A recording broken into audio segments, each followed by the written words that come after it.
Nature Mantra BP sugar thyroid reversal nature మంత్రతో సాధ్యం.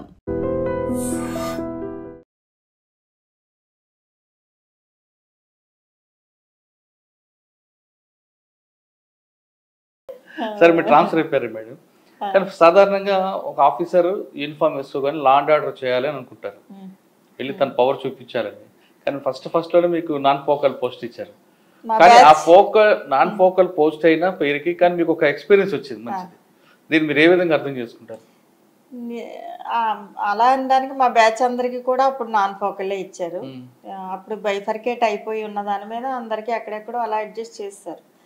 కానీ నాన్ ఫోకల్ అయినా కూడా అలా ఏముండదు. మనం పోలీస్ డిపార్ట్మెంట్లో ఫోకల్ నాన్ ఫోకల్ అని ఏముండదు. మనం యూనిఫామ్ వేసుకొని చేసే మజా వేరే ఉంటుంది కదా. అలా ఏముండదండి. ఇన్వెస్టిగేషన్ ఆఫీసర్స్కి యూనిఫామ్ వేసుకుంటే ఒకలాగా, వేసుకోకపోతే ఒకలాగా ఏముండదు. మాకు అలా ఏమని అనిపించదు. ఇన్వెస్టిగేషన్ అంటే ఇన్వెస్టిగేషనే. మన మీకు అలా అనిపిస్తుంది బయట నుంచి, వాళ్ళకి ఏదో స్పెషల్ పవర్స్ ఉన్నాయని. యూనిఫామ్ వేసుకొని పబ్లిక్ లో రావడం, ఆ ఇమేజ్ అది మనం ఎంజాయ్ చేయడానికి, కేసుకి దానికి సంబంధం లేదు. కేసు కోసం కదా, పబ్లిక్ లో ఇమేజ్ వేరేగా ఉంటది కదా. యూనిఫామ్ తో మనం వెళ్ళగానే అందరూ సెల్యూట్ చేస్తారు, అందరూ చూస్తారు. అందులో లేడీస్ అనేసరికి ఇంకొంచెం ఇంట్రెస్ట్ గా చూస్తారు. ఇంకొంచెం అది మిస్ అయ్యామని ఎక్కడ కనిపించలేదా?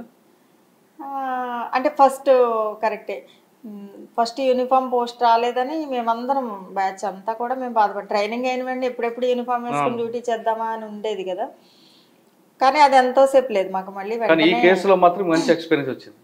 చాలా అంటే కన్ఫెషన్ అంటారు. మనం మెయిన్ పోలీస్ డిపార్ట్మెంట్లో కన్ఫెషన్కి అసలు ఎవిడెన్షియరీ వాల్యూ అంటారు. కోర్టులో అది చెల్లదు. ముద్దాయి కన్ఫెషన్ ఇస్తే అది కోర్టులో ఎవిడెన్స్గా చెల్లదు. సో చాలా వరకు కూడా నేరాలు కన్ఫెషన్ బేస్ చేసుకుని ఛార్జ్షీట్లు వేస్తూ ఉంటారు. చాలామంది అడప్పేసుకున్నాడు కదా ఇంకేమైంది అని. సో ఈ కన్ఫెషన్స్ ఎంత నమ్మకూడదు, ఎందుకు నమ్మకూడదు అనేది ఇది ఎగ్జాంపుల్. భయపడి లేదా ఇంకో రకంగానో ఎలా కన్ఫెషన్స్తో మిస్లీడ్ చేస్తారు. ఆ కన్ఫెషన్ మనకి ఖచ్చితంగా ప్రూవ్ అవ్వాలి. అతను ఇలా ఒప్పుకున్నాడు కదా మర్డర్ చేశానని, మీరు ఎందుకు అరెస్ట్ చేసి మీరు ఎందుకు జైలుకి పంపలేదని మీరు అనుకోవచ్చు. కానీ ఖచ్చితంగా అక్కడ బాడీ రికవరీ ఉండాలి. ఆ బాడీ ఉండాలి కదా. ఇతను ఎక్కడో పాతి పెట్టాడు, ఏదో ఒకటి బాడీ రికవరీ ఉండాలి. తర్వాత ఇతను ఏ వెపన్ తో చేశాడు అనేది, ఆ వెపన్ ఎక్కడుందనేది, ఆ వెపన్ రికవరీ ఉండాలి. సో ఈ రికవరీ ఉన్నప్పుడు మాత్రమే ఈ కన్ఫెషన్ కి ఎవిడెన్షియరీ వాల్యూ ఉంటుంది. మంచి ఎక్స్పీరియన్స్ వచ్చింది సర్వీస్ మొత్తంలో. ఫస్ట్ కేసులోనే మంచి ఎక్స్పీరియన్స్. స్టేట్ బైఫికేషన్ అయిన తర్వాత ఏపీలో ఎక్కడ వచ్చారండి? ఏపీ పాలకొండ డిఎస్పీగా జాయిన్ అయినండి. శ్రీకాకుళం పాలకొండ డిఎస్పీ. అప్పుడు యూనిఫామ్ వేసుకుని వచ్చారు? అప్పుడే ఫస్ట్ యూనిఫామ్. సో పాలకొండ ఎంతకాలం పనిచేశారండి? పాలకొండ ఇంచుమించు 2 years దగ్గరలో. ఓకే, అక్కడ మెయిన్ ఛాలెంజ్ ఏమవుతుంది? కొంచెం శ్రీకాకుళం బ్యాక్వర్డ్ ఏరియా మనకు తెలుసు. ఇంకా చాలా మూఢనమ్మకాలు ఎక్కువ అక్కడ, బాగా చాలా ఎక్కువ. ప్రతి దానికి కూడా మెడిసిన్ కన్నా తాయెత్తిని వాటిల్ని నమ్ముతారు. మూఢనమ్మకాలు ఎక్కువ, చాలా ఎక్కువ. నేను అసలు ఎప్పుడు చూడలేదు, అంత ఎక్కువ ఉంటాయని అనుకోలేదు. అలాగే ఏమనాలి, అట్రాసిటీస్ కూడా చాలా ఎక్కువ. క్యాస్ట్ ఫీలింగ్స్ కానీ ఇది చాలా ఎక్కువ. చాలా బ్యాక్వర్డ్గా ఉన్నారు అక్కడ ఎస్సీలు కానీ. చాలా డిస్ప్యూట్స్ ఎక్కువే, ఈ గొడవలు కూడా ఎక్కువే, అట్రాసిటీస్ కూడా చాలా ఎక్కువ. అక్కడ ఒక కేసు అండి, ఒక అమ్మాయి మర్డర్ కేసు. అదేంటంటే ఒక అర్ధరాత్రి మాకు ఫోన్ వచ్చింది. ఒక అమ్మాయి, ఒక 17 years అమ్మాయి చనిపోయింది మేడం అని చెప్పి మా ఎస్ఐ ఫోన్ చేశాడు. అంటే మర్డరా అంటే అర్థం కావట్లేదమ్మా, మర్డరా సూసైడ్ నాకు ఏం అర్థం కావట్లేదు అన్నాడు. వెంటనే 12కి నేను యూనిఫామ్ వేసుకుని వెంటనే సీన్కి వెళ్ళాను. పక్కనే పోలీస్ స్టేషన్కి జస్ట్ ఒక 2 kilometers. వెళ్ళి చూసేసరికి రూమ్ అంతా పూలలో బ్లడ్ అనమాట. పూల బ్లడ్లో బాడీ పడి ఉంది. అమ్మాయి చుడీదార్ వేసుకుని ఉంది, బట్టలన్నీ ఇంటాక్ట్ ఉన్నాయి. చుడీదార్ వేసుకుని ఉంది అమ్మాయి. చాలా లోయర్ మిడిల్ క్లాస్ అమ్మాయి అనుకుందాం. అయితే ఆమెకి ఆర్నమెంట్స్ ఇది దొంగతనానికి కూడా ఏమన్నా అమ్మాయిని చంపారనుకోవడానికి కూడా లేదు అక్కడ. ఆమె చుట్టూ 4-5 చాకులు, వంటకు ఉపయోగించే చాకులు పడున్నాయి. గొంతు అడ్డంగా కోసింది. దాని నుంచి రక్తం విపరీతంగా పడి ఆమె చనిపోయింది. అయితే అమ్మాయికి పేరెంట్స్ చనిపోయారు. ఒక అక్క, ఒక చెల్లి అమ్మాయికి. వాళ్ళ నాన్నగారు చనిపోయిన తర్వాత కంపాషనేట్ గ్రౌండ్స్లో వాళ్ళ అక్కకి జాబ్ ఇచ్చారు. ట్రెజరీ ఆఫీస్ శ్రీకాకుళంలో అమ్మాయి జాబ్ చేసి వస్తుంది. ఈ అమ్మాయి పాల్గొండ అంటే 40 కిలోమీటర్స్. ఈ అమ్మాయి డిగ్రీ సెకండ్ ఇయర్ చదువుతుంది. ఈ వీళ్ళకి ఒక చెల్లి ఉంది, అది ఇంటర్ చదువుతుంది. అయితే ఈ అమ్మాయి ఎలా చనిపోయింది అనేది పెద్ద మిస్టరీ. వెంటనే డాగ్ స్క్వాడ్ ఇవన్నీ క్లూస్ టీమ్ అందరూ వచ్చారు. అంత అర్ధరాత్రి ఫింగర్ ప్రింట్స్ ఇవన్నీ చూసాము. ఆ పూల బ్లడ్ నుంచి బయటికి తొక్కుకుంటూ బయటికి వెళ్ళినట్టుగా కానీ లేవు, ఎక్కడి నుంచి బయటికి వెళ్ళినట్టుగా లేవు. కానీ ఈ అమ్మాయి అంతా మర్డర్ లాగే ఉంది, క్లియర్ కట్ మర్డర్ లాగా కనబడుతుంది. సో అమ్మాయి ఎస్టీ. తర్వాత మేము ఎంతకీ మర్డర్ చేసింది ఎవరు, పోలీస్ డాగ్ స్క్వాడ్ రోడ్డు మీద ఎంత పరిగెట్టినా మా బస్ స్టాప్ వరకు వెళ్ళి ఆగిపోయాయి. ఇంటి చుట్టూ తిరిగి ఆగిపోయి ఏమీ క్లూస్ లేవు. డెకాయిట్ అన్ని సీసీ ఫుటేజ్లు ఇంకా అవన్నీ చూసాం. అక్కడ టీచర్స్ కాలనీ అది. తర్వాత మా ఎస్పీ గారు కూడా వచ్చారు. ఎందుకు ఇది డిటెక్ట్ అవ్వట్లేదు, ఎందుకు దొరకట్లేదు సార్. ఇప్పుడు త్రివిక్రమ్ వర్మ గారు సార్ 2 times వచ్చారు. 2 times వచ్చినా కూడా అది దొరకలేదు. దొరకకపోతే ఎలాంటి క్లూస్, ఫింగర్ ప్రింట్స్ కానీ ఫుట్ ప్రింట్స్ కానీ ఏమీ లేవు. కానీ మేము వెళ్ళగానే ఆ మర్డర్ సీన్లో అమ్మాయి ఏం చేసింది, వాళ్ళ అక్క కూర్చుని సెల్ ఫోన్లో మెసేజ్లు డిలీట్ చేసుకుంటా కూర్చుంది. దాంతో అమ్మాయి మీద అనుమానం వచ్చింది అందరికీ. వెంటనే అమ్మాయి ఫోన్ లాక్కుని ఎందుకు నువ్వు డిలీట్ చేస్తున్నావు అంటే ఆ పిల్ల కంగారుగా చెప్తా. అదేంటి చెల్లి చనిపోతే బోరున ఎడవాలి, కానీ ఈ అమ్మాయి ఫోన్ తీసుకుని మెసేజ్ డిలీట్ చేస్తుందంటే ఏదో ఉంది అనుకుని అమ్మాయిని తీసుకెళ్ళి స్టేషన్లో కూర్చోబెడితే ఎందుకు నువ్వు డిలీట్ చేస్తున్నావు అంటే మెసేజ్లు. ఎందుకు నువ్వు, ఎవరి మెసేజ్ అంటే వాళ్ళ ఎవరో బాయ్ ఫ్రెండ్కి. అయితే వీళ్ళిద్దరు కలిసి చంపేశారు. వెంటనే మీడియా అంతా బయట రెడీగా ఉంటారు కదా, ఏ చిన్న మాట అక్క చెల్లిని చంపేసిందని అప్పటికే టీవీలో స్క్రోలింగ్స్ వచ్చేస్తున్నాయి. బాయ్ ఫ్రెండ్తో కలిసి అక్క చంపేసింది. సో ఇలాగ వచ్చేస్తుంటే ఈ అమ్మాయి ఇలా కాదు, అమ్మాయి ఒప్పుకోదు, అమ్మాయిని మీ స్టైల్లో చెప్పండి అని చెప్పి అంటే అమ్మాయిని కూడా కొంచెం లేడీ కానిస్టేబుల్స్ కొద్దిగా గట్టిగా అడిగారు. గడితే అమ్మాయి ఏడుస్తుంది. పాపం ఏడుస్తుంటే నాకెందుకు అమ్మాయి చేసినట్టుగా అనిపించట్లేదు. ఈ అమ్మాయి ఎందుకమ్మా నువ్వు మెసేజ్ చేస్తామంటే కొంచెం అబ్బాయితో నేను కొంచెం వేరే కాన్వర్సేషన్ ఉంది, అది మీరు ఎక్కడ చూస్తే బాగోదు, ఎంబారాసింగ్ ఉంటుందని చెప్పి డిలీట్ చేస్తున్నాను అని అంటే అప్పుడు మాకు నమ్మకం కలిగింది. సో అయినా అసలు ఈ అమ్మాయి మర్డర్ టైంలో ఎక్కడుంది, నువ్వు ఎక్కడికి వెళ్ళావు? నేను ఆఫీస్లో ఉన్నాను మేడం, నేను పొద్దున్న వెళ్ళేసరికి బాగానే ఉంది, నేను సాయంత్రం వచ్చేసరికి డోర్లు అన్నీ వేసి ఉన్నాయి, ఎంత డోరు తలుపు కొట్టినా తీయలేదు, మరి ఎలా వెళ్ళావు నువ్వు ఎలా లోపలికంటే వెనక ఎంత హోల్ ఉంది ఆడ వంటగది డోర్కి, ఆ హోల్లోంచి నేను చెయ్యి పెట్టి గెడ తీసి అప్పుడు లోపలికి వెళ్ళాను. అంతా చూసాం, అంతా బాగానే ఉంది. ఈ అమ్మాయి టికెట్స్ ఉన్నాయంటే చూపించింది, బస్ టికెట్స్. తర్వాత ఈ అమ్మాయి ఆఫీస్లో ఉందా అని మన ఇది రికార్డు కూడా ఉంది. అందులో మన ఫేషియల్ రికగ్నిషన్ యాప్ ఉంటుంది కదా, అందులో కూడా అది ఉంది. ఇన్ టైము అవుట్ టైం కూడా ఉంది. సో అమ్మాయి మధ్యలో వచ్చేసి చంపి వెళ్ళిపోయి అంత అయితే లేదు. సో ఇంకెవరితోనా బాయ్ ఫ్రెండ్తో చంపించింది. వీళ్ళకి గొడవలు అని ఇంకా అప్పుడే మొదలయ్యాయి. వీళ్ళ పేరెంట్స్ రిటైర్ అయిన అమౌంట్ కోసం గొడవలు జరుగుతూ ఉన్నాయి వీళ్ళిద్దరు. ఈ అమ్మాయికి పెళ్ళి అయిపోతే నువ్వే తీసేసుకుంటావని ఈ పిల్ల అడుగుతుంది, అందుకే అని చెప్పి ఇంక ఇలాగ గొడవలు స్టార్ట్ అయ్యి అన్ని వెర్షన్స్ వచ్చేస్తున్నాయి. ఈ అమ్మాయి ఫోన్ కాల్స్ అన్నీ చూసాము, సిడిఆర్స్ తీసాము, ఎవరితో ఎక్కువ మాట్లాడింది. ఈ అమ్మాయికి లవర్స్ ఉన్నారంటే ఎవరు లేరు. కాలేజ్ పోయి ఎంక్వైరీ చేసాము. ఇంకో చెల్లి ఏమైందంటే అప్పుడు తెలుసు ఆ చెల్లికి ఇంకొక బాయ్ ఫ్రెండ్ ఉన్నాడు, వాళ్ళిద్దరూ కలిసి ఇంట్లోంచి వెళ్ళిపోయారు. దాని గురించి వీళ్ళిద్దరూ అక్క చెల్లి గొడవలు, నువ్వెందుకు దాన్ని అలాగ లూజ్గా వదిలేసావని ఈ మధ్య అమ్మాయి అక్కని అడుగుతుంది. వీళ్ళిద్దరు చెల్లిని తీసుకురా అని గొడవల్లో ఈ అమ్మాయి ఈ గొడవలు నడుస్తూ ఉన్నాయి. మళ్ళీ ఆ చెల్లిని పట్టుకొచ్చాం. ఇలాగ 1 week అయిపోయింది. మాకెవరో ఇంకా చేసింది ఎవరు అనేది తెలియకపోతే నాకు మొదటి నుంచి ఒక అనుమానంగా ఉంది. ఎందుకంటే ఈ అమ్మాయి బ్లడ్ మొత్తం ఊజ్ అయి పడిన దగ్గర రెండో రోజు మేము తెల్లవారుజామున ఆ రోజు అర్ధరాత్రిలో రెండో రోజు వెళ్ళి చూసేసరికి అక్కడ ఇలాగ తెల్లగా యాసిడ్ వేస్తే ఎలాగ పొంగిపోద్ది అలా పొంగిపోయిందనమాట. అప్పుడు నాకు అనుమానం వచ్చింది. అక్కడ చూస్తే దూరంగా యాసిడ్ బాటిల్ ఉంది, దాన్ని మూత పెట్టేసింది. బాత్రూంలో ఉండాల్సిన యాసిడ్ వంటగదిలో ఎందుకుంది, చుట్టూ కత్తులు ఎందుకున్నాయి, అనుకుని నాకు డౌట్ వచ్చి ఈ అమ్మాయి ఫస్ట్ సూసైడ్ చేసుకోవడానికి యాసిడ్ తాగి ఉంటుంది, ఆ బాధ భరించలేక గొంతు కోసుకుని ఉంటుంది అని చెప్పి నేను అన్నాను. కానీ ఆఫీసర్లు నమ్మాలి కదా, ఎవరు నా వెర్షన్ తెలుస్తుంది కదా మేడం.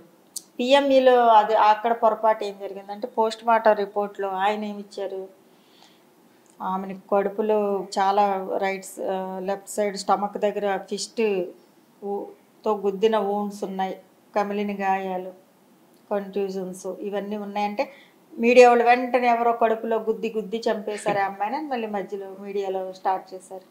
సో అమ్మాయిని కడుపులో ఎవరో తీవ్రంగా గుద్ది గొంతు కోసి చంపేశారు అని చెప్పి పోస్ట్ మార్టం పిఎం రిపోర్ట్లో ఆయన అలా ఇచ్చాడు.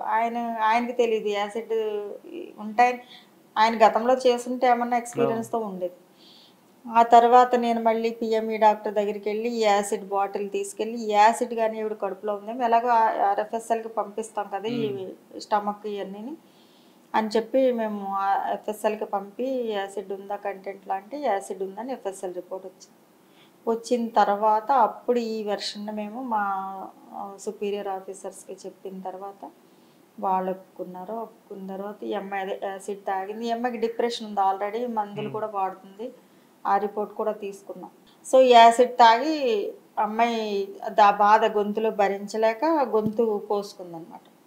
ఆమె గుద్దుకుని ఉండొచ్చు కదండి. యాసిడ్ మింగడం వల్ల ఏమవుతుందంటే యాసిడ్ కొరోజివ్ అది తినేస్తుంది లోపల, ఇలా తినేసి పైన కూడా కమిలిపోతుంది, అది గుద్దిన గాయంలా ఉంటుంది సేమ్. పైకి అది కొంతసేపు స్టమక్లో యాసిడ్ ఉంటుంది కదా నిలవ, ఉన్నప్పుడు అలా తినేస్తుంది అనమాట. ఆ ప్లేస్లో బయటకు కూడా దాని గాయం కనబడుతుంది.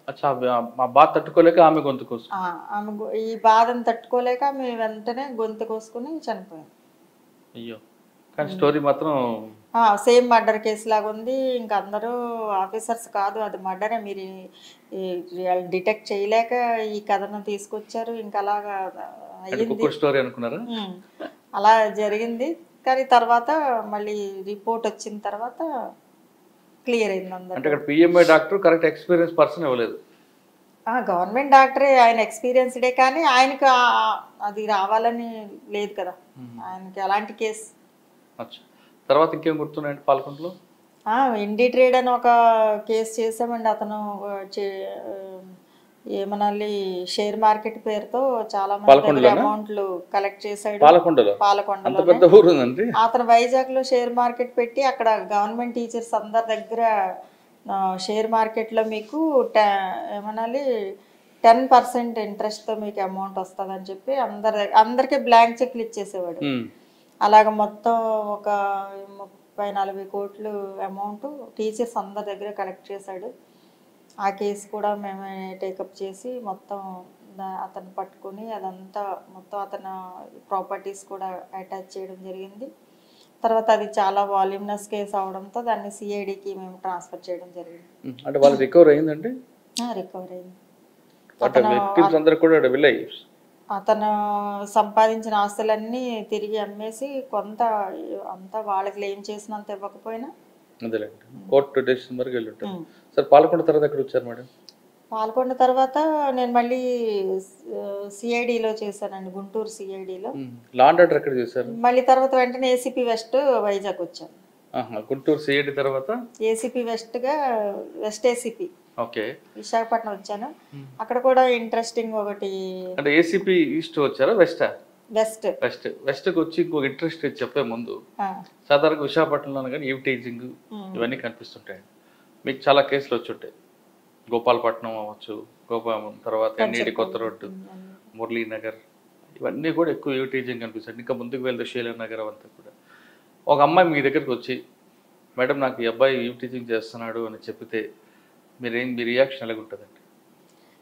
మెయిన్ వాళ్ళ ఏజ్ని కన్సిడర్ చేయాలండి, తీసుకోవాలి. అంటే ఏజ్ గ్రూప్ ఇద్దరిది కూడా.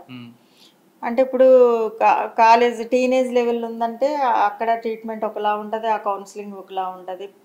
దానికి మించి పెద్దోళ్ళు అడల్ట్స్ అయితే ఇది సెపరేట్ కౌన్సిలింగ్ లాగా కాకుండా గట్టిగానే ఉంటుంది. మైనర్స్ అనగానే వాళ్ళని కొంచెం ఇద్దరు మైనర్స్ కాబట్టి వాళ్ళకి తెలియదు కాబట్టి ఈ చట్టాల గురించి వీటి గురించి అవగాహన ఉండదు కాబట్టి జనరల్గా ఈవిటీజింగ్ ఎంతవరకు జరిగింది, జస్ట్ మాటల వరకునేనా, ఫిజికల్ అబ్యూజ్ ఏమైనా చేస్తున్నాడా, లేకపోతే ఫొటోస్ తీసి ఈ అమ్మాయిని ఏమైనా బెదిరిస్తున్నాడా, చాలా రకాలు ఉంటాయి అందులో. టీజింగ్లో చాలా రకాలు ఉంటాయి. ఇక్కడ మీకు బాగా రగిలిపోయిన కేసు చెప్పండి, అంటే వాడిని తీసుకురావాలి తన్నాలి అనే కోపం వచ్చిందని. అంటే అంత ఈవిటీజింగ్ అని కాదు కానీ అమ్మాయిల్ని కొంత బ్లాక్మెయిల్ చేసి ఒక అఫెండర్ ఉండేవాడండి.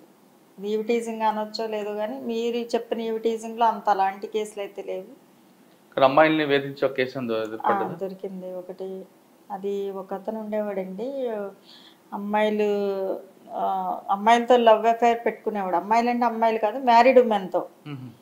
వాళ్ళు కూడా హస్బెండ్స్ ఇక్కడ ఉండరు, వేరే చోట ఎక్కడో దుబాయ్లో ఉండడము, లేకుంటే ఇతను ముందే అతను ఇన్ఫర్మేషన్ తీసుకుంటాడు. వాళ్ళ హస్బెండ్ ఇక్కడ లేరు అని వాళ్ళతో లవ్ అఫైర్ నడుపుతాడు. ఫస్ట్ పరిచయం చేసుకుంటాడు, ఆ తర్వాత వీడేదో పెద్ద ప్రొఫెషన్లో ఉన్నట్టు చెప్తాడు, డాక్టర్ అని ఒకసారి, ఇంజనీర్ అని ఒకసారి, ఒక్కొక్కరితో ఒక్కొక్క రకం అబద్ధం చేసి వాళ్ళతో వాట్సాప్ చాటింగ్ స్టార్ట్ చేస్తాడు. అక్కడ నుంచి వాళ్ళని పొగుడతాడు అమ్మాయిల్ని, ఇంకా వాళ్ళని మొత్తానికి ప్రేమలో పడేస్తాడు. ఎలాగో హస్బెండ్స్ ఇక్కడ ఉండరు, దూరంగా ఎక్కడ ఉంటారు, కావాల్సిన డబ్బులు పంపిస్తారు, లేదా రకరకాల రీజన్స్, ఒంటరితనము, ఎవరు లేకపోవడం, అలా చాటింగ్ ఫ్రెండ్షిప్తో మొదలయ్యి ఇతనికి వాళ్ళు అతని వల్ల పడిపోతారు. అలా అతను అమ్మాయిని తీసుకెళ్తాడు. వీడికి ఇంకో ఫ్రెండ్ ఉంటాడు, ముఠా అన్నమాట. ఈ అమ్మాయిని ఫస్ట్ టైం రమ్మంటాడు, పార్క్కి వెళ్దాం మన ఇద్దరం, అక్కడికి వెళ్దామా అంటాడు. వస్తానంటది. నువ్వు మొన్న పంపిన ఫోటోలో చాలా బాగున్నావు, అందులో సేమ్ అలాగే రెడీ అయ్యిరా, అందులో జ్యువెలరీ అలా వేసుకునిరా అంటే ఈ అమ్మాయి మురిసిపోయి అలాగే రెడీ అయ్యి వస్తుంది. వచ్చిన తర్వాత వీళ్ళిద్దరు కారులో కూర్చుని కాస్త రొమాన్స్ స్టార్ట్ చేస్తారు. చేసినప్పుడు వీడి ఫ్రెండ్కి ఆల్రెడీ ఏం చేస్తాడు, చాటు నుంచి ఫోటోలు తీస్తాడు. వచ్చి సడన్గా వీళ్ళ ముందు ప్రత్యక్షం అవుతాడు. వీడి షాక్ అయినట్టుగా యాక్ట్ చేసి వాడి దగ్గరికి వెళ్ళి కెమెరా లాక్కోపోతాడు. ఆడేమో ఇవ్వనని చెప్తాడు. వీళ్ళిద్దరి మధ్య కొంచెం అయిన తర్వాత అవతల వాడు ఆల్రెడీ ఈమె గురించి ఇన్ఫర్మేషన్ వీడు చెప్తాడు కదా, ఈ హస్బెండ్ అలా ఉన్నాడు. ఈ ఎవడైతే ఫోటోలు తీస్తాడో ఆడొచ్చి ఈ అమ్మాయి దగ్గరికి వచ్చి, నువ్వు పలానా కదా, మీ ఆయన నాకు తెలుసు, మీ ఆయన లేకుండా నువ్వు ఇలాంటి పనులు చేస్తున్నావు, ఇప్పుడే చెప్తాను నీ సంగతి, ఈ ఫోటోలు పంపిస్తాను అంటాడు. అంత అమ్మ చెప్పొద్దు, నీకు దండం పెడతాను, నీకు అలా చేయొద్దని అమ్మాయి ఏడుస్తుంది. వీడు కూడా అరే ఈ అమ్మాయి పరుగు పోతుంది, ఈ అమ్మాయిది ఏం తప్పు లేదు, అంత తప్పు అంతా నాదే, నువ్వేం చేయకని ఆడ మెడలో ఒక చైన్ వేసుకొస్తాడు, చేతికి ఉంగరం ఏదో వేసుకుంటాడు, బ్రాస్లెట్. అవి తీసి అతడికి ఇచ్చేసి, ఈ తీసుకుని వదిలేసేయి మమ్మల్ని, ఈ అమ్మాయి తప్పేం లేదు, ఇవి చాలా మంచిది, నేనే ఇలా చేశాను అంటాడు. వాడంటాడు, అబ్బే అలా కాదు, దీంతో నాకేమీ అవ్వదు, నేను చెప్పేస్తాను అంటాడు. అప్పుడు అంటాడు, పోనీ నీ కూడా ఇచ్చేసేయి అని అమ్మాయిని అంటాడు. అప్పటికి అమ్మాయి మంచిగా నగలు ఇవన్నీ వేసుకుని వస్తుంది కదా, ఆమె కూడా తీసి ఇచ్చేయని ఎంకరేజ్ చేస్తాడు. ఆమె కూడా తీసి ఇచ్చేస్తుంది. సరే ఈసారి ఓకే అని వదిలేసాను, మిమ్మల్ని డిలీట్ చేస్తానని ఆడు వెళ్ళిపోతాడు. వెళ్ళిపోయిన తర్వాత అమ్మాయి బతికామరా బాబు అనుకుని ఇద్దరు వెళ్ళిపోయినట్టుగా యాక్ట్ చేస్తారు. తర్వాత కొన్ని రోజులకి ఏం చేస్తాడు, మళ్ళీ సడన్గా అమ్మాయి వాట్సాప్కి వీళ్ళిద్దరు ఫోటో పంపుతాడు.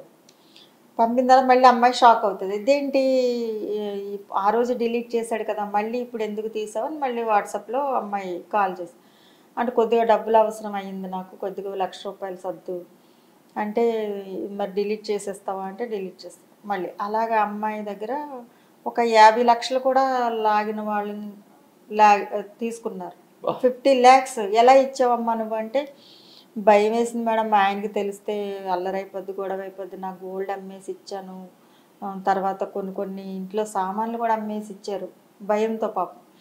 అలాగ ఇతను ఇంచుమించుగా 15-20 మంది లేడీస్ని ఇలాగే ఇదే స్టైల్లో వీళ్ళిద్దరూ కలిసి మోసం చేశారు. ఎవరండి పేర్లు చెప్పకూడదు. సో వాళ్ళు చేసిన తర్వాత వాళ్ళు ఏమంటారు వచ్చి, ఇలాగైపోయింది మాకు, ఇంత అన్యాయం అయిపోయింది, మా పేర్లు బయటకు రాకూడదు, వాడికి శిక్ష పడాలి. అలా కాదమ్మా, ఒక కంప్లైంట్ ఉండాలి, ఎవరో ఒకళ్ళు కంప్లైంట్ ఇస్తేనే కదా, ఎఫ్ఐఆర్ ఇస్తేనే కదా అతను తీసుకొచ్చి ఛార్జ్షీట్ వేసి పంపడానికి అవుతుంది. మామూలుగా ఏదో తన్నేసి కొట్టేసి వదిలేస్తే ఏముంది, మళ్ళీ ఇంకొక అమ్మాయిని పట్టుకుంటాడు. అయితే వాళ్ళు అసలు ఆ 14 మంది అమ్మాయిలు కూడా ఒకళ్ళు ఎలా తెలిసిందంటే, అందులో ఒకళ్ళు తెలిసిన వాళ్ళు కూడా ఉన్నారు, ఒక ఇంట్లో వాళ్ళు, కొంచెం బంధువులు, ఫ్రెండ్స్ కూడా ఉన్నారు. సో మొత్తానికి వాళ్ళందరి దగ్గర కంప్లైంట్ తీసుకోలేకపోయాము. తీసుకోకపోతే ఆఖరికి అందులో ఒక ఆమె ఎవరు లేని ఒక ఆమె తను ఇవ్వడానికి ఒప్పుకుంది. ఆమె కంప్లైంట్ మీద అతన్ని తీసుకొచ్చి అరెస్ట్ చేయడం జరిగింది, రిమాండ్ పెట్టడం జరిగింది. అలా అంటే అరెస్ట్ రిమాండ్ కాకుండా మీరు గట్టిగా మాట్లాడారు? అవన్నీ ఉంటాయి, మాట్లాడతాము, జరిగేవి. వాడు చాలా షాకింగ్ ఉంటుంది. వాళ్ళు అంటే మీకు ఈ హస్బెండ్స్కి వెళ్ళి దూరంగా ఉంటారు కదా, ఎంతమంది అమ్మాయిలు నీకు ఎలాగా పడతారు అంటే, నేను టాబ్లెట్స్ వేసుకుంటాను మేడం, వాళ్ళకి అంటే సాటిస్ఫై చేయడానికి, ఎక్కువ టైం చేయడానికి నేను ఓజోమాన్ అలాంటి కొన్ని డ్రగ్స్ వాడుతూ ఉంటాను. ఫిజికల్గా కూడా ఉంటాడా? వాళ్ళతో ఫిజికల్ రిలేషన్ పెట్టుకుంటాడు, ప్లస్ బంగారం కూడా. ఫిజికల్ రిలేషన్ పెట్టుకున్న తర్వాతే వాళ్ళ నుంచి అన్ని అమౌంట్ తీసుకుంటాడు అనమాట. తీసుకుని ఆ ఫోటోలే వాడి ఫ్రెండ్ అని వాడుకుంటాడు ఫస్ట్. తర్వాత వీళ్ళకి అర్థమైపోద్ది వీళ్ళిద్దరు కలిసి ఒకటే గ్రూప్ అని చాలా మందికి. కరెక్టే. ఇప్పుడు వీడు ఒక అమ్మాయితో ఫిజికల్ పెట్టుకొని తర్వాత మనీ తీసుకుంటాడు, కానీ వాడి ఫ్రెండ్కి ఏం బెనిఫిట్ ఉంటుంది? డబ్బులు వాడికి. ఇందులో వీడు ఇప్పుడు 50 లక్షలు తింటే అందులో 20 వాడికి ఇస్తాడేమో. అంతేగాని అమ్మాయితో వీడు టచ్లో ఉంటాడు. వీడిద్దరు ఇంటిమసీ వీళ్ళిద్దరు ఉన్నప్పుడు వీడే ఫోటో తీస్తాడు, ఎట్లాగో సెల్ ఫోన్ నుంచో ఎలాగో తీస్తాడు. వాళ్ళిద్దరు ఎక్కడున్నారండి ఇప్పుడు? రిమాండ్ 3 months తర్వాత ఎవరికైనా బెయిల్ వచ్చేస్తుంది కదా. అంటే వాళ్ళు అటువంటి వాళ్ళు శిక్ష పడే అవకాశం ఉందంటారు? గట్టిగా వీళ్ళు గట్టిగా ఉండాలి. మేము కోర్టుకి వెళ్ళము, సాక్ష్యం చెప్పము, మేము ఎవరికి తెలియకూడదు అనుకుంటే ఏం చేయలేము. ఇప్పుడు ఎవరైనా కూడా బాధితులు కోర్టుకి వెళ్ళి నాకు జరిగింది ఇలా జరిగింది అని ఆవిడ సాక్ష్యం చెప్తేనే కదా జడ్జిలైనా ఎవరైనా. ప్రాపర్టీ అంతా ఏం చేశాడండి వాడు జల్సాగా ఖర్చు పెట్టడం జరిగింది. కొంత ఈ బైక్లని అవన్నీ ఇవన్నీ కొనడం జరిగింది. తర్వాత అవన్నీ రికవర్ అవ్వడానికి ఇచ్చిన అమ్మాయి ఒక్క అమ్మాయి కదా కంప్లైంట్. ఒక్క అమ్మాయికి ఎంతవరకు ఉంటది? సరే, ఇప్పుడు జరిగింది కదా, మీలో ఎవరు రాలేదు. 14 మందిలో కంప్లైంట్ ఇవ్వకపోయినా వాడిని శిక్షించాలని గట్టిగా నిలబడేవారు ఉన్నారా? లేదు అంతా మాకు కంప్లైంట్ వద్దు అనే వాళ్ళు ఉన్నారా? చాలా మంది కోపం కనిపిస్తుందా? వాళ్ళు ఎందుకు వచ్చారంటే, వీడు మమ్మల్ని ఇంకేమి బ్లాక్మెయిల్ చేయకుండా చూడండి, వీడి గట్టిగా వార్నింగ్ ఇవ్వండి, మా జోలికి రాకుండా చూడండి, మమ్మల్ని మేము వీడు అంటే ఇంకా మా దగ్గర డబ్బులు లేవు, అయిపోయాయి ఇంకా మా దగ్గర ఆల్రెడీ, ఇంక మేము ఇవ్వలేము, వీడు ఎంత నన్ను బ్లాక్మెయిల్ చేసినా కూడా ఇవ్వలేను. కానీ వాడి చేతిలో బాంబు ఉంది, వీళ్ళిద్దరూ దిగిన ఫోటోలు అవన్నీ రికవర్ అయిందండి. వాడు ఫోన్లోను ల్యాప్టాప్లోను తీసి రికవరీ చేశారు. ఫోన్లు తీసుకున్నాము, డిలీట్ చేయించాము. తర్వాత మళ్ళీ అతను జైలుకి వెళ్ళాడు, 3 months ఉన్నాడు. తర్వాత బెయిల్ మీద వచ్చాడు. కానీ ఇంకా తర్వాత మళ్ళీ అతను వాళ్ళని వేధించినట్టుగా కానీ మనకేమీ. అండ్ వాడి పేరు చెప్పడానికి ఇబ్బంది ఏంటండి? వద్దులేండి, వీళ్ళు కూడా తెలుస్తారు కదా, వాళ్ళ పేర్లు కూడా తెలుస్తారు. ఆ కేసు కాకుండా ఈవ్ టీజింగ్ వాళ్ళు వచ్చినప్పుడు మీకు కౌన్సిలింగ్ చేయాలనిపిస్తుంది కదా మేడం? మీరు కాలేజ్ చదువుకున్నప్పుడు మీరు ఏమైనా ఎదుర్కొన్నారు అక్కడ సెకండ్ లో? చాలా దారుణంగా. ఎందుకంటే మీ ఏరియాలో బైకుల మీద తిరుగుతూ నేర రోడ్ల మీద ఎక్కువ టీచింగ్ చేస్తుంటారు. అప్పుడేమి ఇన్ని చట్టాలు లేవు మేము చదివినప్పుడు. ఈవ్ టీజింగ్ కానీ ఈ ఉమెన్ రిలేటెడ్ ఇవన్నీ ఏమీ లేవు. సో అప్పుడు చాలా ఎక్కువ మా టైంలో అసలు లేడీస్ బయటికి వెళ్తే లేదు, వెనకాల ఒక 4-5 చాలా పెద్ద విక్టిమ్ నేను మా కాలేజ్లో కానీ లేదా ఎక్కడికి వెళ్ళినా కూడా కొంచెం నేను యాక్టివ్గా ఉంటానేమో, దాని మీద కొంచెం అందరూ ఎక్కువగా నేను టార్గెట్ అవుతూ ఉంటాను. ఎక్కువ అంటే ఆ రోజుల్లో అంత యాక్టివ్గా అన్నిట్లోనూ, స్పోర్ట్స్లోనూ, కల్చరల్ ప్రోగ్రామ్స్ అన్నిట్లోనూ పార్టిసిపేట్ చేసేవాళ్ళు చాలా తక్కువ. నాకు ఎవరన్నా ఒక పార్ట్నర్ రావాలి అంటేనే నేను అందరినీ బతిమాలేదాన్ని. ఒక గేమ్గా ఆడదాం పార్ట్నర్ రండి అంటే ఫ్రెండ్ అని తయారు చేసుకుని ఒక టేబుల్ టెన్నిస్ ఆడాలన్నా చాలా కష్టమయ్యేది ఆ రోజుల్లో. మీకు అక్కడ బ్యాడ్ ఎక్స్పీరియన్స్ ఉందండి? బ్యాడ్ అంటే ఎక్కువ అసలు అంత టార్చర్ ఉన్నదండి. టార్చర్ నేను కాలేజ్లో చదివేటప్పుడు నేను ఎక్కువ చుడీదార్స్ వేసుకునేదాన్ని అప్పట్లో. అప్పుడు అందరూ లంగావోణీలు వేసుకునేవారు. మా ఫాదర్ హైదరాబాద్లో జాబ్ అనమాట. మా అక్కోళ్ళు కూడా బాగా చదువుకున్న వాళ్ళు కూడా హైదరాబాద్లో చదివారు. సో దాని మీద నేను కూడా చుడీదార్ వేసుకోవడం నాకు అలవాటు. దాంతో అక్కడ ఆడ్మెన్ అవుట్ లాగా ఉండేదాన్ని. అందరూ లంగావోణి వేసుకుంటే నేను ఒక్కదాన్నే చుడీదార్ వేసుకునేదాన్ని డిగ్రీ వరకు. ఎవరెన్ని కామెంట్స్ చేసినా నేను వేసుకోవడం మానలేదు. ఇప్పుడు అసలు లంగావోణి వాళ్ళు ఎతుకుదామంటే లేదు. కానీ ఆ రోజుల్లో ఈ చొక్కాలాగు అమ్మాయి అనే ఒక నిక్నేమ్ పెట్టేవారు. చొక్కాలాగా అమ్మాయి, ఇదే చొక్కాలాగా అమ్మాయి అలా. అప్పుడేమో వాళ్ళ మీద తిరగబడ్డారు, ఎక్కడికక్కడే ఇచ్చేసేవాళ్ళు, అసలు ఊరుకునేది లేదు. అంటే మాటలతోనో చేతులతో? మాటలతోనూ చేతులు. చాలా అగ్రెసివ్గా ఉండేదాన్ని. పోరాడుతూనే వచ్చాను నేను. ఇప్పుడు ఆ రెబల్ అలా కంటిన్యూ అవుతుంది, అసలు ఎక్కడా తగ్గేది లేదు. అంటే మీరు డిపార్ట్మెంట్కి వచ్చిన తర్వాత ఇటువంటి సంఘటనలు ఎదురైనప్పుడు మీకు ఒక్కసారి ఫ్లాష్ బ్యాక్ వెళ్తుంది, వెళ్ళి ఆ కోపం కూడా చూపించేవారా?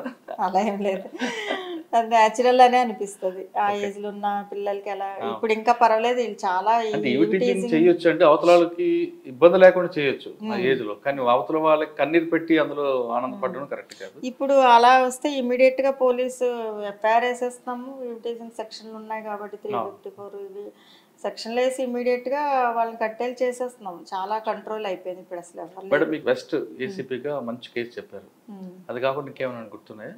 అది కాకుండా ఒక ఐఎస్ఐ ఏజెంట్ని మేము పట్టుకున్నామండి. అది చాలా ఇంట్రెస్టింగ్ ఉంటుంది.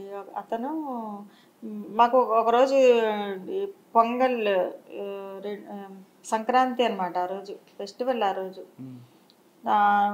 మా పిల్లలు అందరూ వచ్చారు, మూవీకి వెళ్దామని. నేను సెలవు కదా ఈరోజు అని స్టెప్స్ దిగుతున్నా నేను. అప్పుడు ఫోన్ వచ్చింది మా సిపి గారి నుంచి, నువ్వు ఇమీడియట్గా ఒక నెంబర్ పెడుతున్నాను, ఇతన్ని చేజ్ చేసి పట్టుకొని టీంతో కలిసి. ఎవరండి సిపి గారు అప్పుడు? అప్పుడు మీనా గారు, Meena sir, RK Meena sir. అప్పుడు సరే సార్ అని వెంటనే నేను, పిల్లలు మీరు వెళ్ళిపోండి, నేను ఇలా వెళ్తానని చెప్పి వచ్చేస్తాను సాయంత్రానికి అని చెప్పి అన్నాను. అంత తర్వాత నా 2-3 నా సిఐలు, ఒక కంచరపాలెం సిఐ ఒక ఆయన, గోపాలపట్నం సిఐ ఒక ఆయన, పెందుర్తి సిఐ, ముగ్గురికి ఫోన్ చేశాను. పదండి మీరు వెహికల్స్ వేసుకురండి అని. వాళ్ళని ముగ్గురిని రమ్మన్నాను. నేను వెళ్ళాను. వెళ్తే పెందుర్తి ఆ సైడ్ నుంచి సబ్బవరం ఇటు ట్రాక్, మీరు ఈ టీం వాళ్ళతో, ట్రాకింగ్ టీం వాళ్ళతో మీరు కన్సల్ట్ చేస్తూ మీరు ఆ వెహికల్ని ట్రాక్ చేయండి, అందులో వాళ్ళని పట్టుకోండి. అది మాకు ఇచ్చిన టాస్క్. అందులో ఎవరు ఉన్నారో తెలియదు, వాళ్ళ పేర్లు ఏంటో తెలియదు, వాళ్ళు ఎలా ఉంటారో కూడా తెలియదు, ఏ వెహికల్లో కూడా తెలియదు. జస్ట్ వెహికల్ ట్రాకింగ్ మాత్రం మనకు వస్తుంది, రూట్ మాత్రం చూపిస్తుంది. సో వాళ్ళతో మాట్లాడుకుంటూ మేము అలా వెహికల్ మా ముందు నుంచి వెళ్ళిపోతుంది పట్టుకుందాం. ఇక్కడ సబ్బవరం దాటేసాము, తర్వాత హైవే మీదకి వచ్చేసింది, ఆనందపురం ఇటు దాటేసింది, శ్రీకాకుళం వైపు వెళ్ళిపోతుంది. శ్రీకాకుళం బార్డర్ వరకు మేము దాన్ని పట్టుకోవడానికి వెనకాలే ట్రై చేసాం, కానీ ఎక్కడ ఇలా వెళ్తుంది, సైడ్ రోడ్లు వెళ్తుంది, అలా వెళ్ళిపోతుంది. ఇంకా లాభం లేదు, టోల్ గేట్ వస్తుంది కదా, శ్రీకాకుళం చిలకపాలెం టోల్ గేట్ వేయించేసి మొత్తం వెహికల్స్ అన్ని ఆపేసి మనం వెళ్దామని చెప్పి శ్రీకాకుళం ఎస్పీ గారితో మాట్లాడి, సార్ ఇలాగ ఒక వెహికల్ మేము ట్రేస్ చేస్తున్నాం, వెనకాల ఫాలో అవుతున్నాము, ట్రాక్ చేస్తామంటే టోల్ గేట్ వేయించేసి అన్ని వెహికల్స్ ఆపారు. కానీ ఈ వెహికల్ ఎలా తప్పించుకుందో వెళ్ళిపోయింది, టోల్ గేట్ నుంచి రైట్ సైడ్ నుంచి వెళ్ళిపోయింది. వెహికల్ ఏంటో తెలియదు, కొన్ని వందల వెహికల్లో ఒక వెహికల్ ఇలా వెళ్ళిపోతూ ఉంటుంది అన్నమాట. మళ్ళీ దాన్ని మేము కూడా చూసుకుని మళ్ళీ దాన్ని ఫాలో అవుతూ అలాగా ఈ మధ్యలో పెట్రోల్ అయిపోయింది మా వెహికల్స్, మళ్ళీ వేయించుకోవడం, మళ్ళీ సార్కి చెప్పాం మా జ్యూరిస్డిక్షన్ అయిపోయింది సార్ అంటే, లేదు నువ్వే వెళ్ళిపోవు, నువ్వు వెనక్కి రావద్దు, ఇంకా నువ్వే వెళ్ళిపో అని చెప్పి మా సార్, మీనా సార్. మా సిటీ లిమిట్స్ దాటిపోయాము. వెళ్ళిపోయిన తర్వాత కంచిలి పోలీస్ స్టేషన్, కంచిలి దాటి అవతలకి వెళ్తే బరంపూర్, ఒరిస్సాగా వెళ్ళిపోతుంది, బరంపూర్ వెళ్ళిపోద్ది. ఇంకా ఒరిస్సా వెళ్ళిపోతే ఇంకా మనం ఏం చెయ్యలేదు. కంచిలి పోలీస్ స్టేషన్కి, కంచిలి ఎస్ఐకి వాళ్ళకి ఫోన్ చేసి, అక్కడ టోల్ గేట్ ఉంది, మీరు ఆ టోల్ గేట్ వేసేయండి, ఫస్ట్ వేసేసి ప్రతి వెహికల్లోనూ సెల్ ఫోన్ తీసుకుని కాల్ చేయండి అని చెప్పి వాళ్ళకి చెప్పడం జరిగింది. అక్కడ టోల్ గేట్ వేస్తారు. మేము ఇంకా మధ్యలో ఎక్కడో వెనకాల ఉన్నాం, 2 కిలోమీటర్ల మేరలో వెహికల్స్ ఆగిపోయాయి.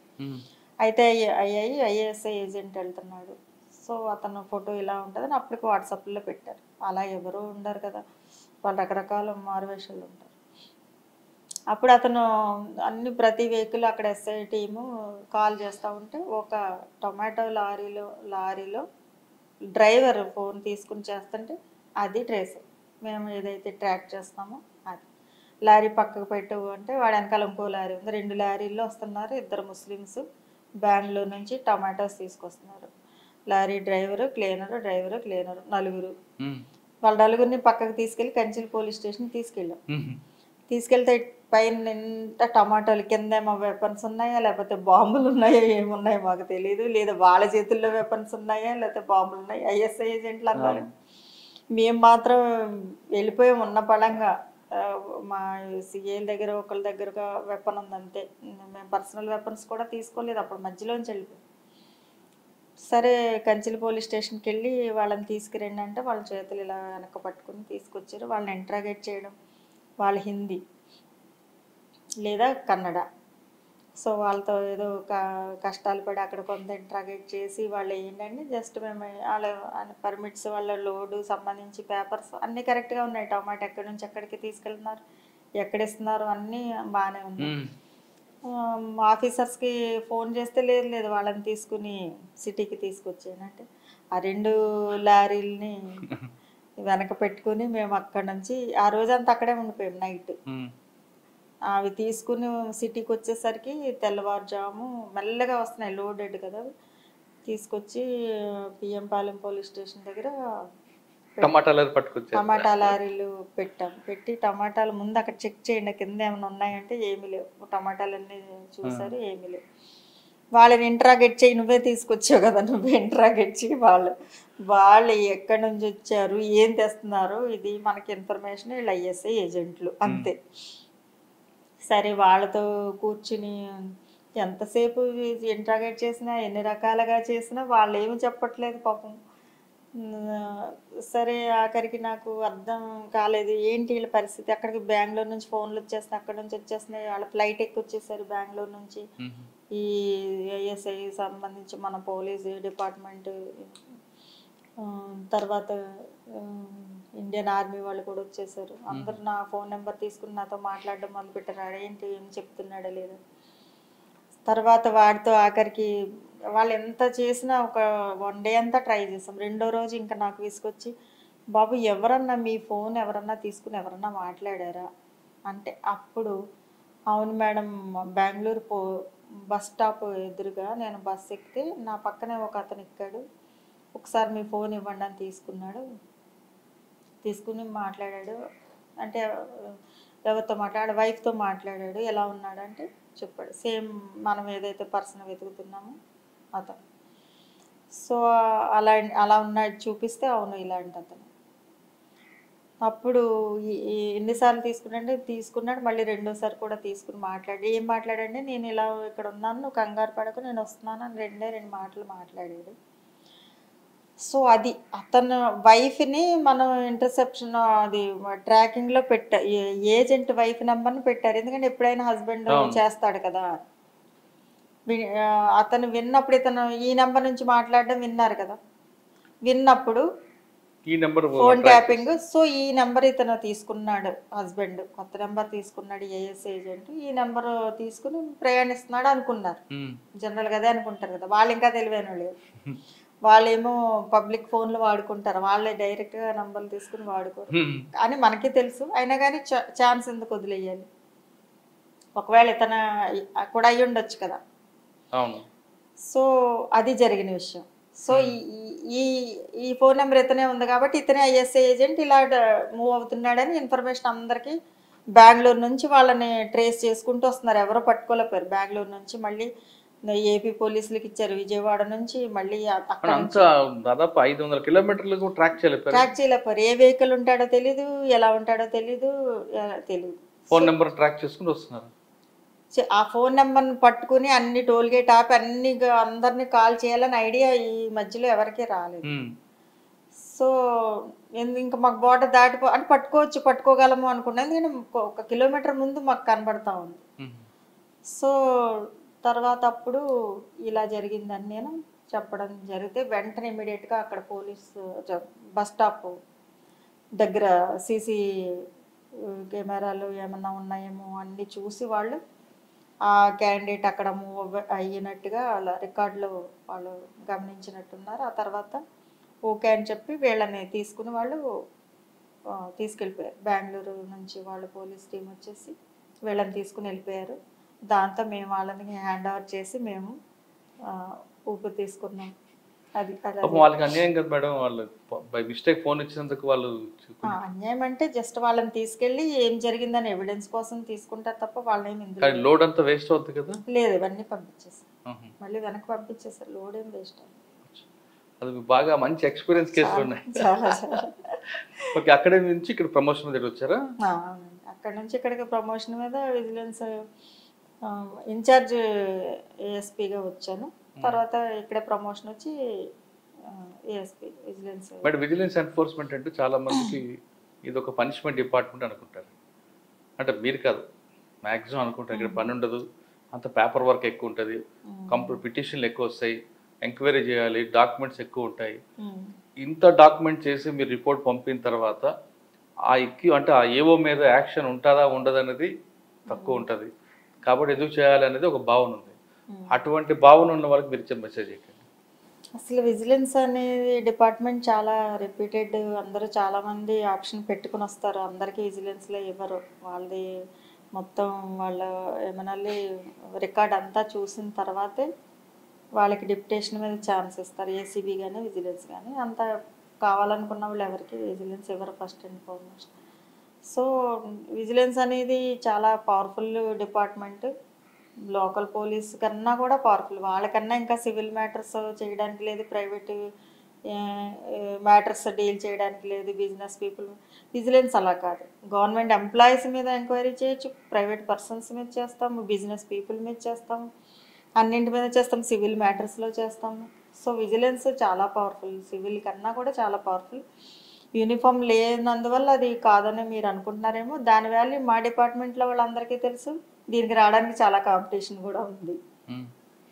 ఇక్కడికి వచ్చిన తర్వాత అంటే నేను మీరు మీలాంటి వాళ్ళకి ఓకే, కానీ బయట అది పెద్ద డాక్యుమెంట్ వర్క్, దాన్ని ప్రతి దానికి వెళ్ళాలి, ఇంత మీకు కష్టపడి రిపోర్ట్ ఇచ్చిన తర్వాత కూడా యాక్షన్ అనేది చాలా తక్కువ ఉంటుంది. కాబట్టి అంటే జనరల్గా యాక్షన్ మనం రికమెండ్ చేస్తాం, మనం డిపార్ట్మెంట్ ఎంక్వైరీ అంటారు, డిపార్ట్మెంట్ ఎంక్వైరీకి కానీ లేదా డిపార్ట్మెంట్ యాక్షన్ కానీ లేదా క్రిమినల్ యాక్షన్ కానీ మేము రికమెండ్ చేస్తాం. మేము చేసి సో అండ్ సో కేసులో కొన్ని ఇల్లీగల్ యాక్టివిటీస్ జరుగుతాయంటే ఖచ్చితంగా క్రిమినల్ యాక్షన్ మీరు రాయడం చేస్తారు మీ డిపార్ట్మెంట్, కానీ అక్కడ గవర్నమెంట్ వైపు నుంచి అవి పాజిటివ్ రాదు కదా.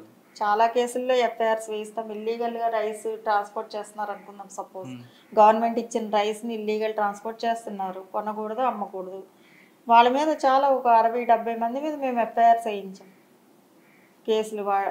వాళ్ళు రిపీటెడ్ అఫెండర్స్ అయితే వాళ్ళ మీద రౌడీ షీట్స్ కూడా ఓపెన్ చేయమని, పీడీ యాక్ట్ రౌడీ షీట్స్. అంటే మీరు అంటుంది ప్రైవేట్ వ్యక్తుల మీద అయితే మీ డిపార్ట్మెంట్ పవర్ఫుల్గా వస్తుంది, కానీ ఇన్సైడ్ మీ డిపార్ట్మెంట్లో కాకుండా గవర్నమెంట్ ఎంప్లాయీస్ మీద కూడా మేము రాస్తాము. వాళ్ళ మీద డిపార్ట్మెంట్ యాక్షన్ చాలా అవుతాయండి. విజిలెన్స్ మీరు ఇక్కడికి వచ్చిన తర్వాత మంచి కేసు చెప్పండి. నేను వచ్చిన తర్వాత కోవిడ్ టైం వచ్చిందండి. నేను వచ్చిన తర్వాత ఇమీడియట్గా కోవిడ్ ఉంది. సెకండ్ కోవిడ్లో రెమ్డెసివిర్ ఇంజెక్షన్ కోసం చాలా చాలా ఏమనాలి చాలా ప్రయత్నాలు జరుగుతుండే దాన్ని బ్లాక్లో కొనడానికి, అమ్మడానికి. సో మేము ఒక డెకాయ్ ఆపరేషన్ చేసామంటే అసలు ఇంజెక్షన్ ఎలా వస్తుంది మార్కెట్లోకి, మెడికల్ షాప్స్ అన్నీ మేము వెళ్ళి ఇన్స్పెక్ట్ చేసినప్పుడు వాళ్ళ దగ్గర స్టాక్ లేదు. పెద్ద పెద్ద గుప్తా మెడికల్స్ చాలా మెడికల్స్ చూసాం, వాళ్ళ దగ్గర ఎక్కడ స్టాక్ రాలేదు, వాళ్ళ దగ్గర లేదు కూడా. మరి మార్కెట్లోకి రెమ్డెసివిర్ ఇంజెక్షన్ ఎలా వస్తుందో మాకు అర్థం కాలేదు. ఎందుకు ఈ రెమ్డెసివిర్ ఇంజెక్షన్ ఎలా వస్తుందని మేము డెకా ఆపరేషన్ చేసి ఒక మెడికల్ షాప్కి వెళ్ళి మా కానిస్టేబుల్కి చెప్పాము, నువ్వు పేషెంట్ బంధువులాగా యాక్ట్ చెయ్యి అంటే, అబ్బాయి మా నాన్న చనిపోతున్నాడు, ఎవరన్నా ఇంజెక్షన్ ఉంటే ఇవ్వండి, మీకు దండం పెడతాను, ఎంతైనా ఇస్తానని చెప్పి అంటే మెడికల్ షాప్ తిడుతున్నాడు. అయ్యా లేదని చెప్తున్నా, ఎన్నిసార్లు చెప్పాలి నీకు, వెళ్ళు అని తిడుతున్నాడు. దూరం నుంచి ఒక అతను చూసి సైగ చేశాడు, ఇట్లా రా అంటే ఈ అబ్బాయి వెళ్ళాడు. నేను నా దగ్గర ఉన్న ఇంజెక్షన్స్ నీకు ఇస్తాను, ఒకటి ఇస్తాను ఈవేళ అంటే, అలాగే బాబు ఎంత అంటే, నువ్వు 10,000 ఇవ్వు నాకు. అది అప్పట్లో నా 3,500 అనుకుంటా ఇంజెక్షన్, 10,000 ఇవ్వు అన్నాడు. అలాగే నేను తెస్తాను ఇప్పుడే అంటే, సరే నువ్వు ఇక్కడే ఉండు నేను ఇంజెక్షన్ తెస్తానని చెప్పి కాసేపటికి అబ్బాయి వెళ్ళాడు. మేము అందరం అలర్ట్ అయ్యాం, దూరం నుంచి అంతా చూస్తున్నాం ఎక్కడి నుంచి తెస్తాడు అని. కాసేపటికి ప్రత్యక్షమయ్యాడు ఇద్దరు నర్సులు, సిస్టర్స్. ఆ సిస్టర్స్ వచ్చి ఇతనికి ఇంజెక్షన్ ఇచ్చారు, వీడు తీసుకొచ్చి ఇచ్చాడు. ఈ సిస్టర్స్ ఎవరు ఎక్కడి నుంచి వచ్చారని వెంటనే వెళ్ళి అందరినీ పట్టుకునేసరికి వీళ్ళు ఓమ్ని ఆర్కే హాస్పిటల్లో పనిచేసే నర్సింగ్ స్టాఫ్. అంటే మీకు ఎక్కడి నుంచి వచ్చే ఇంజక్షన్లు అంటే పేషెంట్కి ఇవ్వాల్సిన ఇంజక్షన్ ఒకటి జేబులో వేసుకుని వచ్చి ఇక్కడికి బయట ఇస్తున్నారు. అలాగా హాస్పిటల్ నిండా పేషెంట్సే కదా, కోవిడ్ అంటే ఏ హాస్పిటల్ ఖాళీ లేదు కదా. జనరల్గా ఒక 6 ఇంజక్షన్స్ డాక్టర్లు ప్రిస్క్రైబ్ చేస్తారు. అందులో 2 ఇంజక్షన్లు మొదటి రోజే వెయ్యాలి వాళ్ళకి. సో రెండిట్లోనూ ఒకటేసి ఒకటే జేబులో వేసుకుంటున్నారు వీళ్ళు. వేసుకుని బయటకి వీళ్ళ డ్యూటీ అయిపోయి షిఫ్ట్లు కదా, అయిపోయేటప్పుడు వాటితో వచ్చేస్తున్నారు, వీడికి ఇస్తారు. వాడి ఇష్టం 10,000 20,000 వీళ్ళకి ఎంతో కొంత అమౌంట్ ఇస్తే వీళ్ళకి ఊరుకుని వచ్చింటే కదా 2,000 ఇచ్చినా చాలు, 3,000 ఇచ్చినా చాలు. అలాగే వీళ్ళంతా బయటికి లీక్ అవుతుంది. సో హాస్పిటల్స్ నుంచి బయటికి లీక్ అవుతున్నాయి రెమ్డెసివిర్ ఇంజెక్షన్స్ అని ఫస్ట్ మేము కనిపెట్టి ఆపరేషన్ చేసిన తర్వాత అది మొత్తం అన్ని టీవీ ఛానల్స్లో అన్నిట్లోనూ కొన్ని లక్షల వ్యూస్ వచ్చింది నేను చేసిన ఆపరేషన్. మొత్తం బాంబే, మహారాష్ట్ర అన్ని అక్కడి నుంచి కూడా నా వీడియో నాకు పంపించి తెలిసిన వాళ్ళు చెప్పారు. అప్పటి నుంచి ప్రతి పేషెంట్ కూడా నాకు రెమ్డెసివిర్ ఇస్తున్నావా లేదా అని అడిగి డాక్టర్ని ఏది చూపించి ఇంజక్షన్ అని అడిగి అంత అవేర్నెస్ వచ్చింది ప్రతి ఒక్కరికి. గవర్నమెంట్ కూడా ఇమ్మీడియట్గా యాక్షన్ తీసుకుని వెంటనే హాస్పిటల్స్ మీద నిఘా పెట్టి వాళ్ళ కంట్రోల్ పెట్టింది. వీళ్ళకి ఎన్ని కావాలంటే ఇండెంట్ పెట్టి ఇంజక్షన్లు తెప్పించేసుకునేవారు. ఇప్పుడు అలా కుదరదు. మీ దగ్గర పేషెంట్స్ ఎంతమంది ఉన్నారు, మీకు ఎన్ని ఇంజక్షన్లు ఇవ్వాలి అని ఒక స్ట్రిక్ట్ సిస్టమ్ ఒకటి ఇంప్లిమెంట్ చేశారు అప్పుడు గవర్నమెంట్, మన స్టేట్ గవర్నమెంట్, అలాగే తర్వాత తెలంగాణ వాళ్ళు కూడా. మేడం మీరు చెప్పిన హాస్పిటల్ యాజమాన్యం చాలా స్ట్రాంగ్ పర్సన్. ఇక్కడే కాదు తెలంగాణలో కూడా ఉన్నాయి వాళ్ళ హాస్పిటల్స్. మీరు కొట్టిన దెబ్బకి ఆయన కోలుకోవడానికి పట్టిందా, లేదు ఆయనే రాజకీయంగా మీకు ఏం ఇబ్బంది పెట్టాలని చూశాడు? నా మీద అయితే ఏ విధమైన ఒత్తిళ్ళు ఏమి రాలేదండి. యాక్చువల్గా వీళ్ళు చేసిన పని వాళ్ళకు కూడా తెలిసి ఉండకపోవచ్చు. ఎందుకంటే వీళ్ళు 2,000కి ఇంజక్షన్, అంత ఖరీదైన ఇంజక్షన్ బయట నర్సు 2,000కి అమ్ముకోవడానికి ఏ హాస్పిటల్ ఒప్పుకుంటారు? సో మాకైతే కొన్ని హాస్పిటల్స్ ఇదే బిజినెస్ చేశాయి. కొన్ని చిన్న చిన్న హాస్పిటల్స్ ఎలా చేశారు, పేషెంట్కి ఇంజక్షన్ ఇస్తున్నామని చెప్పి దాన్ని బ్లాక్లో వాళ్ళ స్టాఫ్తోనే అమ్మించారు. ఇటు పేషెంట్కి ఇవ్వలేదు, తర్వాత ఆ ఇంజక్షన్ కూడా అమ్ముకోవడం జరిగింది. 10,000 50,000 కూడా ఇంజక్షన్ అప్పుడు చాలామంది కొన్నారు. సో చెప్పలేమండి వాళ్ళది కన్వీనియన్స్ ఉందా లేదా అనేది. అప్పట్లో మా ఇన్వెస్టిగేషన్, ఎందుకంటే ఎఫ్ఐఆర్ వేసి వాళ్ళకి ఇచ్చేస్తాం పోలీసులకి, ఇన్వెస్టిగేషన్ వాళ్ళు చేస్తారు. సో అంటే ఇక్కడ మీకు బిజినెస్ లో డెకా ఆపరేషన్ సక్సెస్ అయ్యారు. అదే దీన్ని బయటకు తీసుకొచ్చాము రెమ్డెసివిర్ ఇంజక్షన్. మొన్న హోటల్స్ మీద రేట్స్ చేసినప్పుడు చాలా హోటల్స్ ఫుడ్ని ఫ్రిడ్జ్లో ఫ్రీజర్లో పెట్టి మళ్ళీ తెల్లవారుజామున రీహీట్ చేసి అందరికి పెడుతున్నారు కస్టమర్స్ అందరికి. అది చాలా వైరల్ అయింది కూడా. చాలా హోటల్స్ అండి ఇక్కడ, చాలా అంటే మీరు హోటల్స్ మీద రేట్లు వెళ్తుంది, అది యాక్చువల్గా ఫుడ్ ఇన్స్పెక్టర్ పని కదా. ఫుడ్ ఇన్స్పెక్టర్ ఏ డిపార్ట్మెంట్ పని వాళ్ళు చేస్తారు, విజిలెన్స్ డిపార్ట్మెంట్ అన్ని డిపార్ట్మెంట్లతోనూ పని చేపియాలి. వాళ్ళు చేస్తున్నారా లేదా? ఓకే మేడం, కానీ మీరు చిన్న చిన్న హోటల్ కాకుండా పెద్ద హోటల్స్ కొట్టాలి కదండి. పెద్ద హోటల్సేనండి, సిటీలో చాలా పెద్ద హోటల్సే జరిగాయి. మొన్న మేము ఇన్స్పెక్ట్ చేసినవి నెల్లూరు మెస్, తర్వాత డబ్బావాలా టిఫిన్స్, తర్వాత ఇలా చాలా హోటల్స్ చేసాం. అందులో కల్తీ జరుగుతుందంటున్నారా? అదే రీహీట్ చేసిన ఫుడ్ వేడి చేసి పెడుతున్నారండి, మీడియా అంతా కవర్ చేసింది. మేడం ఫైనల్గా చెప్పండి, మీ ఫస్ట్ కేసులోనే మంచి టిపికల్ కేసు వచ్చారు. మీ సర్వీస్లో అన్నీ కూడా మీకు ఒక ఫన్నీ కనిపిస్తుంది, ఒక టిపికల్ కనిపిస్తుంది, అన్నీ కనిపిస్తున్నాయి. మీ గోల్ ఏంటండి? గోల్ అంటే నాకు ఆల్రెడీ గోల్ అంటే నేను ఆల్రెడీ రీచ్ అయ్యాను. నాకేమీ ఎక్కడున్నా కూడా నాకు చాలా ఇంట్రెస్టింగ్గా, లైఫ్ చాలా ఇంట్రెస్టింగ్గా అనిపిస్తుంది. ఎంజాయ్ చేస్తున్నాను, అదే అంటున్నాను. నాకు ఎక్కడ ఏ డిపార్ట్మెంట్లో ఉన్నా, సిఐడిలో ఉన్నా, ల్యాండ్ ఆర్డర్లో ఉన్నా, విజిలెన్స్లో ఉన్నా, ఎక్కడున్నా కూడా నాకు చాలా ఇంట్రెస్టింగ్ ఉంటుంది. పబ్లిక్తో చాలా మంచి ఇంటరాక్షన్ ఉంటుంది. ఒక మనుషుల సైకాలజీ బాగా తెలుస్తూ ఉంటుంది, అర్థమవుతుంటుంది. నా జాబ్ నేను చాలా బాగా ఎంజాయ్ చేస్తాను.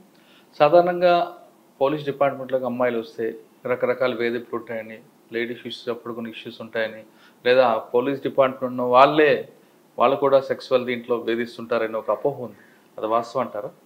ఇలాంటివి అన్ని చోట్ల ఉంటాయండి, అన్ని డిపార్ట్మెంట్లో అన్ని ప్రతిదీ ఇలాంటివి. హెరాస్మెంట్ అనేది ప్రతి చోట ఉంటుంది, మన ఇంట్లో కూడా ఉంటుంది.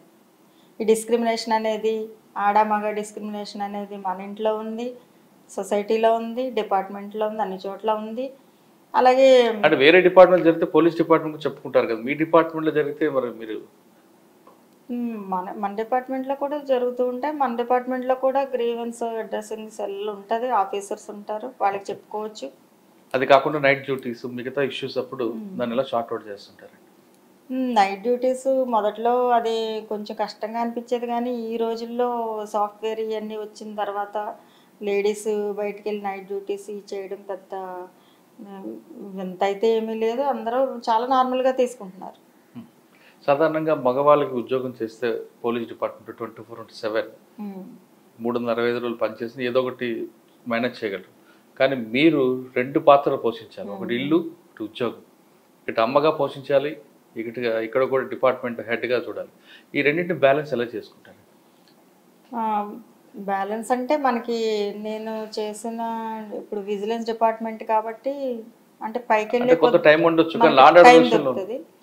లా అండ్ ఆర్డర్లో కొంచెం టైం తక్కువే, ఫ్యామిలీకి టైం కొంచెం తక్కువే అయినప్పటికీ కూడా ఎప్పుడు ఒకేలా ఉండదు మన లైఫ్.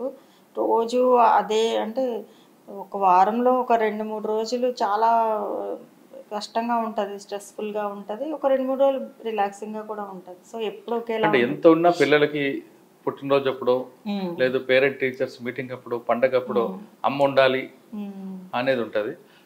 ఇంటికి వచ్చిన భర్త కూడా భార్య చేత తినాలని ఆయన అనుకుంటారు, అత్తగారు కూడా కోడలతో పనిచేయడం అనుకుంటారు. ఇది ప్రధానంగా ఉంటుంది.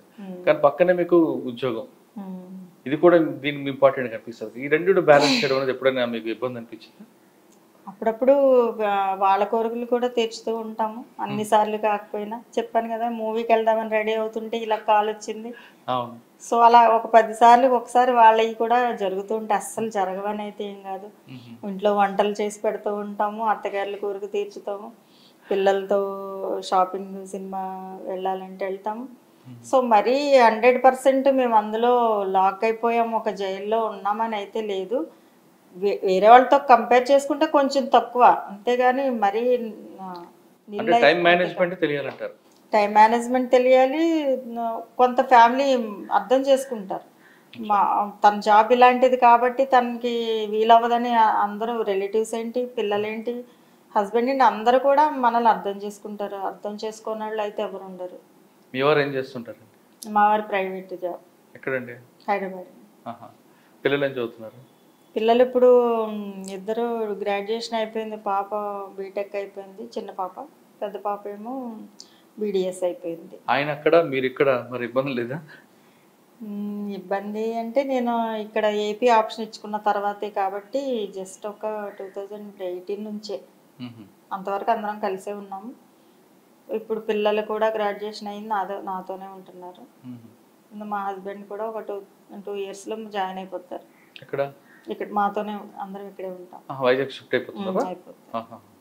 ఓకే, ఫైనల్గా చెప్పండి మేడం, పోలీస్ డిపార్ట్మెంట్లోకి వచ్చే అమ్మాయిలకి మీరు ఇచ్చే మెసేజ్ ఏంటంటే? చాలా మనకి లైఫ్లో ఏమనాలి, మనం చూడనివి ఎన్నో మనం ఈ డిపార్ట్మెంట్లో చూసే అవకాశం దొరుకుతుంది, మనం చేయలేనివెన్నో చేయగలిగే అవకాశం ఉంటుంది. అంటే అంత ధైర్యము, అంత హుందాతనము, అధికారం మనకి పోలీస్ డిపార్ట్మెంట్ ఇస్తుంది. ఇందులో లేకపోతే మగవాళ్ళతో మాట్లాడడము, లేకపోతే బయటికి వెళ్ళి ఉద్యోగాలు చేయడం అంతా షైగా ఫీల్ అయ్యి తలంచుకుని వెళ్ళి తలంచుకుని వచ్చేసి అలా ఉంటారు. కానీ ఈ డిపార్ట్మెంట్లో ఉన్నప్పుడు మనల్ని చూసి ఎదుటోళ్ళు తలంచుకునేలాగా మనం చాలా కాన్ఫిడెన్స్ ఇస్తుంది ఈ జాబ్ మీకు. ఒక ఏమనాలి, అంతా మనకి కోరుకున్నట్టుగా మనకు ఎంతో సాటిస్ఫాక్షన్ ఉంటుంది ఈ జాబ్లో.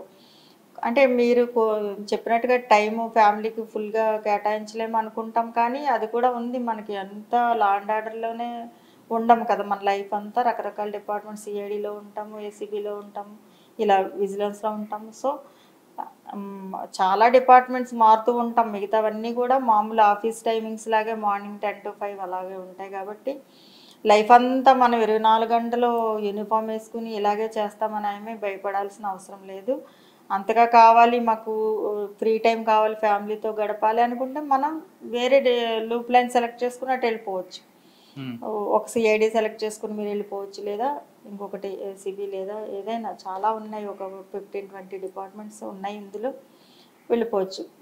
సో లేదా మళ్ళీ మనకి యూనిఫామ్ వేసుకోవాలి, నేను లా అండ్ ఆర్డర్లో చేయాలనుకున్నా మళ్ళీ మనం వచ్చి లా అండ్ ఆర్డర్లో చేయొచ్చు. కాబట్టి భయపడాల్సింది అయితే ఏమీ లేదు. మన ఫ్యామిలీకి దూరం అయిపోతామని కానీ, లేక చాలా కష్టం టఫ్ జాబు అని అనుకోవడం కానీ ఏమీ లేదు.